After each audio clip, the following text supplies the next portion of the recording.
Plenty presents themes including parent-children relationship, sacrifice, and maturity with time. And the message it transmits is that even though the lyrical I and her siblings did not understand their mother's tense attitude when they were younger, they now comprehend and sympathize with her now that they're more mature and understands their struggles back in the day. And something that stands out in the element in the language structure is that it emphasizes the change in the lyrical I's economic situation by comparing the bathtubs of her childhood and of her adulthood. The first stanza includes quotes, "Are an old animal tub, age-stained and pocked upon its griffin claws." Pocked and griffin claws are metaphorical words to describe the torn and worn-down bathtub that scratches the skin of the poet's childhood.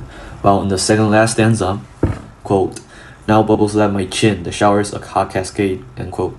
The first verse would be a visual image, while the hot cascade describes the everlasting flow of water in the tub.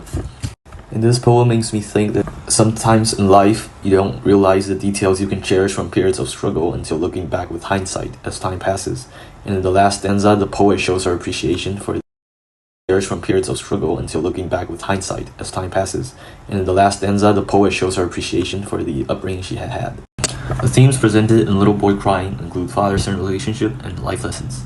The message it transmits is that while the little boy resents the physical punishment his father performs on him, I quote the last two verses of the first stanza, which says, "You stand there angling for a moment's hint of guilt or sorrow for a quick slap struck. He doesn't realize that it hurts his father to slap him too." Quote, "The hurt your easy tears can scald him with," end quote.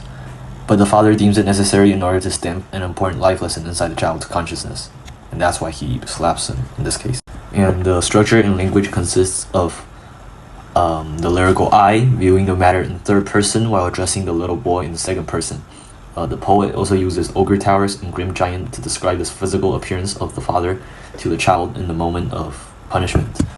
And just like the boy and his father, we don't always understand certain authorities or teachers or even God's plan for us at a certain moment. Nevertheless, they will all make sense and we would understand them eventually despite initial resistance.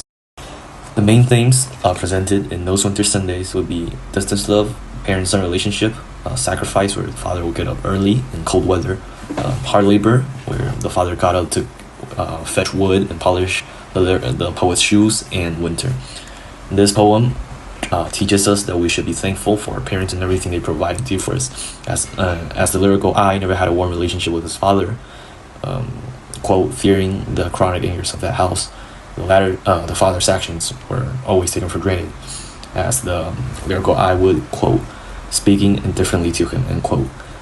The poet had not realized the sacrifice his father would make every Sunday morning as to fetch wood and warm the house up before waking him up.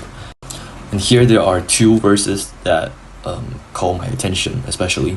The first one would be the second verse, which says, "And put his clothes on in the blue-black cold." And this is a metaphor that describes the winter cold with colors. Blue and black are often related to sad or dark emotions, so it is as if saying the father would wake up and put his clothes on in a painful cold winter weather.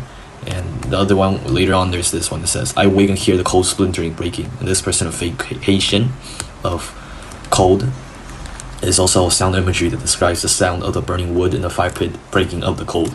And this poem relates to life in a way in which, even though our love is not always explicitly expressed, we each have our own unique ways to show our affection to loved ones.